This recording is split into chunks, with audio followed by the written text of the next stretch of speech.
ಕಾಳಜಿ ಉತ್ತರ ಕರ್ನಾಟಕದ ಜೀವನ. ಮಹಾರಾಷ್ಟ್ರ, ಕರ್ನಾಟಕ, ಆಂಧ್ರ, ತೆಲಂಗಾಣ 4 ರಾಜ್ಯಗಳ ರೈತರಿಗೆ ಮತ್ತು ಜೀವಜಲಕ್ಕೆ, ಪ್ರಾಣಿ ಸಂಕುಲಕ್ಕೆ ಕುಡಿಯುವ ನೀರು ಹಿಡ್ಕೊಂಡು ಬೆಳೆ ಬೆಳೆಯುವ ಸಲುವಾಗಿ ಆಗತಕ್ಕಂಥ ಒಂದು ಅಮೃತ ಸಮಾನ ನೀರು ಯಾವ್ದಾದಿದ್ರೆ ಅದು ಕೃಷ್ಣಾ ನದಿ ನೀರು ಅಂತಕ್ಕಂಥದ್ದು ಜನಜನಿತ ಐತಿಹಾಸಿಕವಾಗಿರ್ತಕ್ಕಂಥದ್ದು.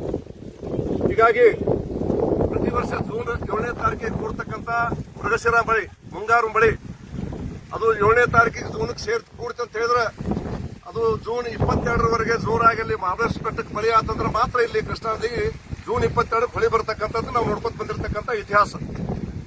ಸುಮಾರು 10-11 ವರ್ಷಕ್ಕೊಮ್ಮೆ ಅದು ಆ ಮೃಗಶಿರ ಮಳೆಯಲ್ಲಿ ಕೈ ಕೊಡ್ತಂದ್ರೆ, ಆರಿದ್ರ ಮಳೆ ಆಯ್ತಂದ್ರೆ ಮುಂದೆ ಹೊಳಿ ಬರ್ಬೇಕಂದ್ರೆ ನಾವು 1 ತಿಂಗಳು ಕಾಯುವಂತ ಒಂದು ಪರಿಸ್ಥಿತಿ ನಾವು ನೋಡ್ಕೊಂಡು ಬಂದಿರತಕ್ಕಂಥದ್ದು. ಅದೇ ಒಂದು ಪುನರಾವರ್ತನೆ ಇವತ್ತು ಮತ್ತೆ ಈ ವರ್ಷ ಆಗಿರ್ತಕ್ಕಂಥದ್ದು.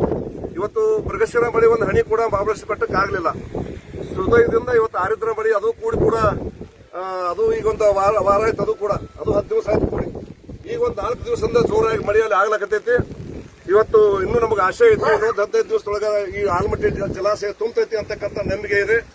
ಅದ್ರ ಜೊತೆಗೆ ಈ ಒಂದು ಕೊರ್ತಿಕೋಲಾರ್ ಕಾಜ್ವೆ ಇದು ಬೆಂಗಳೂರಿನಿಂದ ದಿಲ್ಲಿಗೆ ಹೋಗ್ಬೇಕಾಗಿತ್ತಂದ್ರ ಹಿಂದಿನ ಕಾಲದಲ್ಲಿ, ಬ್ರಿಟಿಷ್ ಕಾಲದಲ್ಲಿ ಯಾವುದೂ ಸಂಪರ್ಕ ರಸ್ತೆ ಇದ್ದಿದ್ದಿಲ್ಲ. ಅವಾಗ ಇದೊಂದು ಸಮೀಪ ಆಗುತ್ತೆ ತಿಳ್ಕೊಂಡು ಬ್ರಿಟಿಷ್ ಕಾಲದೊಳಗ ಇದೊಂದು ಬಂದೋಬಸ್ತ್ ಆಗಿರ್ತಕ್ಕಂಥ ಕಾಜ್ವೆಯನ್ನು ಬ್ರಿಟಿಷ್ ನಿರ್ಮಾಣ ಮಾಡಿದ್ರು. ಇದನ್ನು ಗಚ್ಚು ಮತ್ತು ಕಲ್ಲಿಂದ ನಿರ್ಮಾಣ ಮಾಡತಕ್ಕಂಥ ಒಂದು ಸೇತುವೆ ಇದು. ಬಹುಶಃ ಈಗಿನ ಕಾಲದ ಸೇತುವೆಗಳು ಒಂದು 20-25 ವರ್ಷಕ್ಕೆ ಬೀಳ್ತಾವ್. ಅದು ಇನ್ನೂ ಕೂಡ ಈ ಸೇತುವೆ ಗಟ್ಟಿಯಾಗಿರೋದು ಕಾರಣ ಅಂತ ಹೇಳಿ ಆಗಿನ ಪ್ರಾಮಾಣಿಕತೆ ಮತ್ತು ಆಗಿನ ಶ್ರಮ ಅವ್ರನ್ನೆಲ್ಲ ನಾವು ನಡೆಸಬೇಕು. ನಾವೆಲ್ಲ ಕೂಡ ಆಗಿನ ಕಾರ್ಮಿಕರನ್ನ ಮತ್ತು ಮಾಡಿದಂತವ್ರು 104 ವರ್ಷ ಆಗತ್ತಿದೆ. ಹೀಗಾಗಿ ಈ ಸೇತುವೆ ಇದ್ದಾಗ ಮಾತ್ರ, ನದಿ ಬಂದಾಗ ಮಾತ್ರ 4 ತಿಂಗಳ, ಮಹಾಪುರ ಬಂದಾಗ 4 ತಿಂಗಳಲ್ಲಿ ಸಂಚಾರ ಬಂದ್ ಹಾಕಿತ್ತು, ಬಸ್ಗಳು ಬಂದ್ ಹಾಕಿದ್ದು, ಉಳಿದ 8 ತಿಂಗಳಲ್ಲಿ ಸಂಚಾರ ಖುಲ್ಲಾ ಹಾಕಿತ್ತು ಇಲ್ಲಿ. ಹೀಗಾಗಿ ಆ ಒಂದು ಸೇತುವೆಯನ್ನ ಇವತ್ತು ನಾವು ನೋಡೋದಕ್ಕೆ ಸಿಗ್ತಕ್ಕಂಥದ್ದು ನೀರು ಕೃಷ್ಣಾ ನದಿ ಖಾಲಿ ಆಗಿದ್ರಿಂದ ಇವತ್ತು ನಮ್ಗೆ ಸಿಗ್ಲಾಕತೈತಿ. ಅದಕ್ಕೆ ನಮ್ಮ ಎಲ್ಲಾ ರೈತರು ಸೇರಿ ಕೊರ್ತಿಕೋಲಾರ್ ಸೇತುವೆ ಪುನರ್ನಿರ್ಮಾಣ ಹೋರಾಟ ಸಮಿತಿ ಮತ್ತು ರೈತ ಸಂಘಗಳೆಲ್ಲ ಸೇರಿ ಈ ಒಂದು ಹಳೆಯ ಸೇತುವೆಗೆ ನಾವೊಂದು ಪೂಜಾ ಕಾರ್ಯಕ್ರಮವನ್ನು ಕೋಲಾರದಲ್ಲಿ ಇವತ್ತು ಹಮ್ಮಿಕೊಂಡಿದ್ದೀವಿ. ನಾವು ಕೊರ್ತಿಕೋಲಾರದ ಮಧ್ಯದಲ್ಲಿ ನಾವು ಹಮ್ಮಿಕೊಂಡಿದ್ದೇವೆ. ಅದನ್ನು ಉದ್ದೇಶ ಏನು ಅಂತ ಹೇಳಿದ್ರೆ, ಈ ಸೇತುವೆ ಇತ್ತು ಅಂತ ತಿಳ್ಕೊಂಡು ನಾವು ಹೊಸ ಸೇತುವೆ ನಿರ್ಮಾಣ ಮಾಡೋಕೆ ದಾರಿ ಆಯ್ತು ನಮಗೆ. ಈ ಸೇತುವೆನೇ ನಮಗೆ ಪ್ರೇರಣೆ ಹೋರಾಟ ಮಾಡೋ ಸಲುವಾಗಿ. ಇನ್ನೊಂದು ಸೇತುವೆ ಇತ್ತು, ಸೇತುವೆ ಕಟ್ಟಿಕೊಡ್ರಿ ಅಂತ ವಾದ ಮಾಡಿದ್ರು ಸರ್ಕಾರ ಜೋಡಿ, ಹೋರಾಟ ಮಾಡಿದ್ವಿ 10 ವರ್ಷಗಟ್ಟಲೆ. ಮಾಡಿದ್ದಕ್ಕಾಗಿ ಇದು ನಮಗೊಂದು ಶಕ್ತಿ ಕೊಟ್ಟಿರ್ತಕ್ಕಂಥ ಪ್ರೇರಣಾ ಸ್ಥಳ ಈ ಸೇತುವೆ. ಪೂಜಾ ಮಾಡುವಂತದ್ದು, ಇದನ್ನು ಗೌರವ ಕೊಡುವಂತ ಧರ್ಮ ಇದು. ಹೀಗಾಗಿ ಆ ಒಂದು 97ರಿಂದ ಶುರು ಆಗಿರ್ತಕ್ಕಂಥ ಕೊರ್ತಿಕೋಲಾರ್ ಸೇತುವೆಯ ಪುನರ್ ನಿರ್ಮಾಣ ಹೋರಾಟ ಸಮಿತಿ ಅವಾಗ ಈ ದೇಶಕ್ಕೆ ಸ್ವಾತಂತ್ರ್ಯ ಸಿಕ್ಕ 50 ವರ್ಷ ಆಗಿತ್ತು. ಸುವರ್ಣ ಮಹೋತ್ಸವ ಆಚರಣೆ ಮಾಡ್ತಿದ್ದು ದೇಶ ತುಂಬಾ. ಅವಾಗ ಇಲ್ಲಿ ಆಲಮಟ್ಟಿಯಲ್ಲಿ 519ಕ್ಕೆ ನೀರು ಸ್ಟಾಕ್ ಮಾಡಿದ್ರಲ್ಲಿ ನಿಂತು. ಅವಾಗ ನಮಗೆ ಕಾಸುವೆ ಏನಿತ್ತು ಇದು ಶಾಶ್ವತವಾಗಿ ಮುಳುಗಿ ಹೋಯ್ತು. ನಮಗ ಅಂದ್ರೆ 8 ತಿಂಗಳು ಮುಳುಗುವಂತ 12 ತಿಂಗಳು ಮುಳುಗಿ ಬಿಡ್ತಾವಾಗ.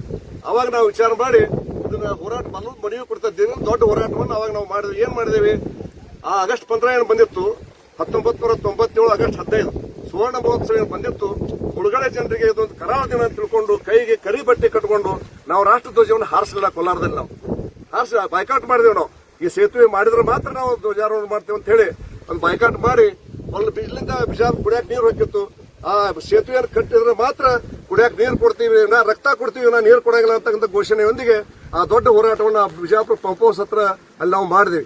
ಆ ಹೋರಾಟ ಮುಂದುವರ್ಕೊಂಡು ಹೋಗಿ ಮುಂದೆ ಆಗಿನ ಮುಖ್ಯಮಂತ್ರಿ ಆಗಿರ್ತಕ್ಕಂಥ ಸನ್ಮಾನ್ಯ JH ಪಟೇಲ್ ರವರು ಮತ್ತು ಆಗಿನ ನೀರಾವರಿ ಮಂತ್ರಿ ಆಗಿರ್ತಕ್ಕಂಥ ಸನ್ಮಾನ್ಯ ದಿವಂಗತ ನಾಗೇಗೌಡರು ಆಲಮಟ್ಟಿಗೆ ಬಂದಾಗ ನಮ್ಮೆಲ್ಲರನ್ನು ಕೇಳಿ ಇದಕ್ಕೊಂದು 25 ಲಕ್ಷ ರೂಪಾಯಿ ಮಂಜೂರು, ಹೊಸ ಸೇತುವೆಗೆ ಸರ್ವೆ ಮಾಡೋದಕ್ಕೆ ಮಂಜೂರಿ ಮಾಡಿದ್ರು. ಅವಾಗ ಮಾಡಿ ಅದು ಸರ್ವೆ ಆಯ್ತು, ಎಲ್ಲ ಆಯ್ತು.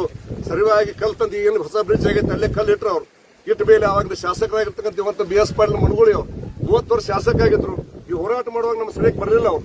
ಯಾವಾಗ ಬ್ರಿಡ್ಜ್ ಆಯ್ತು, ಬ್ರಿಡ್ಜ್ ಆಗುದಿಲ್ಲ ತಿಳ್ಕೊಂಡ್ಬಿಟ್ಟಿದ್ರು. ಇದ್ದ MLAಗಳ ಹಂಗಿದ್ರು. ಅವಾಗ ನಾವು ಆದ್ರೂ ಮಾಡಿದ್ರೆ ಏನೋ ಹುಂಬದೇನಂತ ಮಾಡಿದೆವು. ನಮ್ಮ ಇಡೀ ಹಿಂದೂ ಮುಸ್ಲಿಂ ಎಲ್ಲ ಕೋಲಾರದ ಜನ ಭಾಗವಹಿಸಿದ್ರು, 30 ಜನ ಭಾಗವಹಿಸಿದ್ರು, ಬೀಳಗಿ ಮತ್ತು ಬಾಗೇವಾಡಿ ತಾಲೂಕಿನ ಜನ ವಿಶೇಷವಾಗಿ ಭಾಗವಹಿಸಿದ್ರು. 2 ಜಿಲ್ಲೆಯ ಪ್ರತಿನಿಧಿಗಳು ಮತ್ತು ನಮಗೆ ಸಪೋರ್ಟ್ ಕೂಡ ಮಾಡಿದ್ರು. ಅವಾಗ ಎಲ್ಲ ಪತ್ರ ಕೂಡ ಎಲ್ಲರೂ ಕೊಟ್ಟಿದ್ರು. ಅವಾಗ ಕೆಲವು ಜನ ಕೊಡಲಿಲ್ಲ.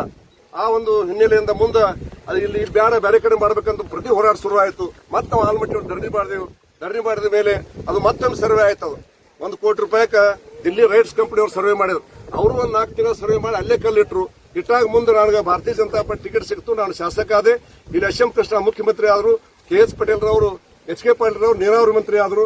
ಅವ್ರಿಗೆ ಹೇಳಿ ಇದನ್ನ ಟೆಂಡರ್ ಕರೆದ ಹೊಸ ಬ್ರಿಡ್ಜ್ ಇವತ್ತು ನಿರ್ಮಾಣ ಆಗ್ಬೇಕಂತಂದ್ರೆ ಎಲ್ಲ ಮಹಿಳೆಯರ ತ್ಯಾಗ ಮತ್ತು ಬಲಿದಾನ ಐತೆ, ನಮಗೆ ಸಹಾಯ ಆಗೈತೆ, ನಮಗೆ ಆಗೈತಿ. ಅದಕ್ಕೆ ಆ ಪ್ರೇರಣೆ ಕೊಟ್ಟಿರ್ತಕ್ಕಂಥ ಸೇತುವೆಗೆ ಗೌರವ ಕೊಡುವಂತದ್ದು ನಮ್ಮೆಲ್ಲರ ಕರ್ತವ್ಯ. ಅದಕ್ಕೆ ಇವತ್ತು ಈ ಅವಕಾಶ ಮತ್ತೆ ನಮಗೆ ಸಿಗುವುದಿಲ್ಲ ಅಂತ ತಿಳ್ಕೊಂಡು ಇವತ್ತಿಲ್ಲಿ ನಾವು ಪೂಜೆ ಮಾಡಿದ್ದೀವಿ. ಆ ಸೇತುವೆ ನೆನಪು ನಮಗೆ ಮತ್ತೊಮ್ಮೆ ಇವತ್ತಿನ ಪೀಳಿಗೆ 97ರ ನಂತರ ಹುಟ್ಟಿರ್ತಕ್ಕಂಥವ್ರಿಗೆ ಇದು ವಿಚಾರ ಗೊತ್ತಿಲ್ಲ. ಬಹಳ ಮಂದಿಗೆ ಯಾರಿಗೆ ಪೀಳಿಗೆ ಬಹಳ ಮಂದಿ ಹಿರಿಯರಿಗೆಲ್ಲ ಗೊತ್ತೈತದು. ಸಾಮಾನ್ಯ ಸಣ್ಣ ಸಣ್ಣ ಹುಡುಗರಿಗೆಲ್ಲ ಗೊತ್ತಿಲ್ಲ. ಈ ಮಾಡೋ ಉದ್ದೇಶ ಏನಂದ್ರೆ ನಮ್ಮ ಊರಿನ ಇತಿಹಾಸ ನಾವು ಎಲ್ಲಿ ಹುಟ್ಟಿವಪ್ಪ, ನಾವು ಹುಟ್ಟಿರ್ತಕ್ಕಂಥ ಸ್ಥಾನಕ್ಕೆ ಏನು ಮಹತ್ವ ಇತ್ತು. ಯಾಕಂದ್ರೆ ಆಗಿನ ಕಾಲದಾಗ ಶ್ರೀಮತಿ ಇಂದಿರಾ ಗಾಂಧಿ ಅವರು ಇರ್ಬೋದು, ಮಹಾತ್ಮ ಗಾಂಧಿ ಅವರು ಇರ್ಬೋದು, ಜವಾಹರ್ಲಾಲ್ ನೆಹರು ಇರ್ಬೋದು, ಲಾಲ್ ಬಹದ್ದೂರ್ ಶಾಸ್ತ್ರಿ ಇರ್ಬೋದು. ದಿಲ್ಲಿಯಿಂದ ಬೆಂಗಳೂರಿಗೆ ಹೋಗ್ಬೇಕಂದ್ರೆ ಕೊಲ್ಲಾರ ಬೇಗ ಹಾಕಿದ್ರು ಅವರು. ಅದು ಒಂದೇ ರಸ್ತೆ ಇತ್ತು, ಅವಾಗ ಒಂದೇ ರಸ್ತೆ ಇತ್ತು. ಅಂತ ಒಂದು ಮಹತ್ವ ಜಾಗ ಇರ್ತಕ್ಕಂಥ ಜಾಗದು. ಹಾಗೇನೆ ಈ ಒಂದು ನಮ್ಮ ಊರು ಇಲ್ಲಿ ಕೃಷ್ಣಾ ನದಿ ಇಲ್ಲಿ ಹೆಂಗ್ ಹರಿದೈತೆ ಅಂತ ನಮ್ಮ ಕಡೆ ಎರಡೂ ಕಡೆ ಕಡವಂಡೆ ಹರಿದೈತೆ. ಅದು ಸಾಂಗ್ಲಿ ಮರ ಹಿಡ್ಕೊಂಡು ಬಂದ ಎಲ್ಲಿ ನಾವು ಆಂಧ್ರಕ್ಕೆ ಹೋದ್ರು ಶ್ರೀಶೈಲ ಹೋದ್ರು ಕೂಡ ಬಯಲು ಪ್ರದೇಶ ಕೃಷ್ಣಾ ನದಿ ಎಲ್ಲೂ ಸಿಕ್ಕಿಲ್ಲ. ಕೊಲ್ಲಾರ ಬಿಟ್ರ ಇಲ್ಲಿ ಕಾಂತದ್ ನೋಡ್ರಿ ಕಡೆ ಅಲ್ಲಿ ಪೂರ ಒಂದು 2.5-3 ಕಿಲೋಮೀಟರ್ ಪಾತಾಳ ಐತೆ ಪೂರ ಅಲ್ಲಿ ಮಂದಿರಿಗೆ ದಾಟುತ್ತಾರ. ಈ ಒಂದು ಪ್ರದೇಶ ಬಹುಶಃ ಕೃಷ್ಣಾ ನದಿ ಎಲ್ಲಿ ಹುಟ್ಟೈತಿ 4 ರಾಜ್ಯದೊಳಗ ಇಷ್ಟು ಬಯಲು ಎಲ್ಲಿ ಸಿಕ್ಕಿಲ್ಲ. ಕೊಲ್ಲಾರಕ್ಕೆ ಮಾತ್ರ ಬಯಲೈತಿ. ಹಿಂಗಾಗಿ ಅಲ್ಲಿ ಅವ್ರಿ ಬೆಳೆ ಹುಲ್ಲು ಮೇವು ಬೆಳಿತಿತ್ತು.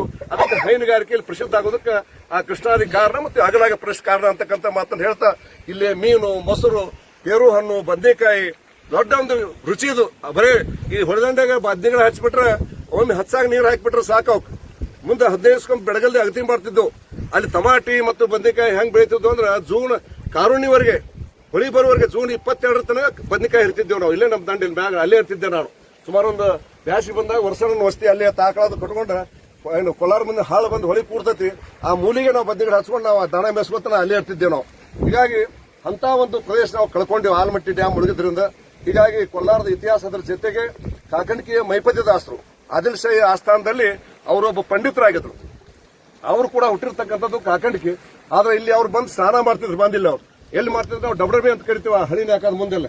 ಅದಕ್ಕೆ ಅವ್ರು ಭಾಸ್ಕರ ತೀರ್ಥ ಅಂತ ಹೆಸರಿಟ್ಟಿದ್ರು. ಅವ್ರು ಏನಿಟ್ಟಿದ್ರು, ಭಾಸ್ಕರ ತೀರ್ಥ. ಇಲ್ಲೇ ಬಂದು ದಾಟಿ ಬಂದಿ ಒಳಗೆ ಅದು ಭಾಸ್ಕರ ತೀರ್ಥ ಅಂತ ಹೆಸರಿಟ್ಟು ಇಲ್ಲಿ ಸ್ನಾನ ಮಾಡಿ ಹೋಗಿದ್ರು ಅವ್ರು. ಮುಂದೆ ಅವರು ಅವ್ರ ಅಂತ್ಯ ಆದ್ಮೇಲೆ ಅವರ ಇದು ಏನು ಅವರ ವೃಂದಾವನ ಕೂಡ ಮೈಪದ್ಯ ದಾಸ್ ಕಾಕಣಿಕೆ ಮೈಪದ್ಯ ದಾಸ್ ವೃಂದಾವನ ಎಲ್ಲಿತ್ತು ಅಂದ್ರೆ ಹಳಿ ನಮ್ಮ ನಾಕೆ ಇತ್ತು. ಅಲ್ಲಿ ಆಗಲೇ ಮಠ ನಿಂತಿರಲ್ಲ, ಆ ಮಠದ ಹಿಂದೆ ವೃಂದಾವನೆ ಕೂಡ ಅಲ್ಲೇ ಇತ್ತು ಅವ್ರು. ಹಾಗೆ ಅಲ್ಲಿ ರಾಮಲಿಂಗೇಶ್ವರ ದೊಡ್ಡ ದೇವಸ್ಥಾನ ಇತ್ತು ಎತ್ತರದ ಮೇಲೆ, ಅದೊಂದು ಇತಿಹಾಸ. ಹಾಗೆ ಕೊಲ್ಲಾರದ ಒಬ್ಬ ಅದೃಶ್ಯ ಕವಿಗಳು ಅಂತಕ್ಕಂಥವ್ರು 12ನೇ ಶತಮಾನದ ಪ್ರೌಢದೇವರಾಯನ ರಾಜನ ಆಸ್ಥಾನದ ಕವಿ ಆಗಿದ್ರು. ಅವರು ಕವಿಯಾಗಿ ಪ್ರೌಢದೇವರಾಯ ಚರಿತ್ರೆ ಕಾವ್ಯ ಬರ್ದಾರ. ಅವರು ಪ್ರೌಢದೇವರಾಯ ಚರಿತ್ರೆ ಕಾವ್ಯ ಬರ್ದಾರ. ಅವರು ಅವ್ರ ಸಮಾಧಿ ಕೂಡ ಇಲ್ಲಿ ನೀರೊಳಗೆ ಐತಿ. ಅಂದ್ರೆ ಫೋಟೋ ಕೊಡ್ತಾರೆ, ಇಕ್ಕಟ್ಟು ಮಣ್ಣು ತಗೊಂಡ್ರೆ ಬೊಂಬಾಣೋದೆಲ್ಲ. ಅಂದ್ರೆ ಈ ಕೊಲ್ಲಾರದ ಇತಿಹಾಸ ಇಷ್ಟೆಲ್ಲ ಐತಿ. ಈ ಇತಿಹಾಸ ನಮ್ಮ ಮುಂದಿನ ಪೀಳಿಗೆ ಗೊತ್ತಾಗಬೇಕು ಅಂತ ತಿಳ್ಕೊಂಡ ಈ ಪೂಜೆ ನೆಪದಲ್ಲಿ ನಾವೆಲ್ಲ ಸೇರಿ ಕೃಷ್ಣಾ ಮಾತೆಗೆ ಒಂದು ಕೃಷ್ಣಾ ಮಾತೆಯಲ್ಲಿ ಬೇಡ್ಕೊಳ್ಳುವಂತದ್ದೇನು ಅಂತ ಹೇಳಿದ್ರೆ, ಈಗ ಇಡೀ ಒಂದು ಬರೇ ಕರ್ನಾಟಕ ವಿಜಯಪುರ ಜಿಲ್ಲೆ, ಬಾಗಲಕೋಟೆ ಜಿಲ್ಲೆ ಮಾತ್ರ ಅಲ್ಲ, ರಾಯಚೂರು, ಗುಲ್ಬರ್ಗ ಇರ್ಬೋದು, ಹಾಗೆ ಆಂಧ್ರ ಇರ್ಬೋದು, ತೆಲಂಗಾಣ ಇರ್ಬೋದು, ಶ್ರೀಶೈಲವರೆಗೆ ಇರ್ಬೋದು, ಈ ನದಿ ಮಹಾರಾಷ್ಟ್ರ ಇರ್ಬೋದು, ಎಲ್ಲೂ ಕೂಡ ಬೆಳೆಗಳಿಗೆ ನೀರೆಲ್ಲ ಕಬ್ಬು ಒಣಗಿದಾವ್. ಕಬ್ಬು ಎಷ್ಟು ಒಣಗ್ಯಾವ ಅಂದ್ರೆ ಈ ವರ್ಷದ ಕಬ್ಬಿನ ಪೀಕ ಒಂದು 60% ಬರಂಗಿಲ್ಲ. 60% ಹಾಳಾಗೈತಿ ಇವತ್ತು ನೀರ್ಲಾಕಿ. ಕೃಷ್ಣಾ ನದಿಗೆ ಮಾಪುರ ಸರಿಯಾಗಿ ಬರ್ಲಾರ್ದಕ್ಕೆ ಆ ಕೆಲವದಾಗ ನೀರು ಬರಲ್ಲ, ಬರ್ಬೇಕಾದ್ರೆ ಇನ್ನೂ ನೀರು ಬರ್ಬೇಕಿಲ್ಲಿ. ಹಿಂಗಾಗಿ ಆ ಕಬ್ಬು ಹಾಳಾಗೈತಿ, ಬೇರೆ ಬೇರೆ ಬೆಳೆ ಹಾಳಾಗ್ಯದವ, ಗೋವಿನ ಜೋಳ ಬಿತ್ತುದು ಲೇಟ್ ಆಗೈತಿ ಅಂತ ದೊಡ್ಡ ಹಾನಿ ಇಲ್ಲಿ ಆಗೈತಿ. ಸರ್ಕಾರದ ಕಡೆ ಲಕ್ಷ ಕೊಡ್ತೈತಿ ನನಗೆ ಗೊತ್ತಿಲ್ಲ. ಸರ್ಕಾರಕ್ಕೆ ಒತ್ತಾಯ ಮಾಡ್ತೀನಿ ನಾನು ಪರಿಹಾರ ಕೊಡ್ರಿ ಅಂತ ಹೇಳ್ಕೊಂಡು ಎಷ್ಟು ಮಟ್ಟಿಗೆ ಕೊಡ್ತಾರೋ ಬಿಡ್ತಾರೋ ನನಗೆ ಗೊತ್ತಿಲ್ಲ. ನಾನು ಆದ್ರೆ ಹಾನಿ ಅಂತೂ ಎಷ್ಟಾಗೈತೆ ಅಂತ ಹೇಳಿದ್ರೆ ಕಬ್ಬು ಅಂತೂ ಈ ಸಲ ಬಹುಶಃ ಸಕ್ಕರೆ ಕಾರ್ಖಾನೆಗಳು ಪೂರ್ತಿ ಅವಧಿ ನಡೆಯಂಗಿಲ್ಲ. 100